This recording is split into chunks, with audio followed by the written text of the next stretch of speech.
പള്ളിവാസൽ പഞ്ചായത്തിലെ 2ാം മൈൽ ജംഗ്ഷനിൽ ബസ് കാത്തിരിപ്പ് കേന്ദ്രം നിർമ്മിക്കുവാൻ ഇടപെടൽ വേണമെന്ന് ആവശ്യം.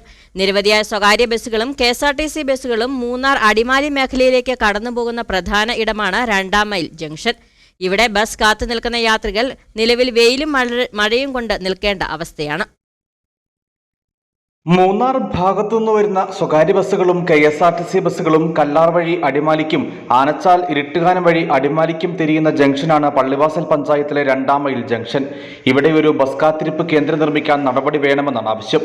വിനോദസഞ്ചാരികളും മറ്റ് ദീർഘദൂര യാത്രികരുമടക്കം 2ാം മൈൽ ജംഗ്ഷനിൽ ബസ് കാത്തു നിൽക്കാറുണ്ട്.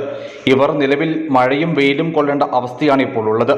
2ാം മൈൽ ജംഗ്ഷനിൽ നിലവിൽ വാഹന യാത്രികർക്കുള്ള വിശ്രമത്തിനും മറ്റുമായി ഒരു പിങ്ക് കഫേ പ്രവർത്തിച്ചു വരുന്നുണ്ട്. ഇതിന് സമീപത്തായി പാതയോരത്തെവിടെങ്കിലും ബന്ധപ്പെട്ടവരുടെ ഇടപെടലിലൂടെ ഒരു ബസ് കാത്തിരിപ്പ് കേന്ദ്രം കൂടി ഒരുങ്ങിയാൽ ബസ് യാത്രികർക്ക് അത് കൂടുതൽ സഹായകരമാകും. News bureau, Adimali.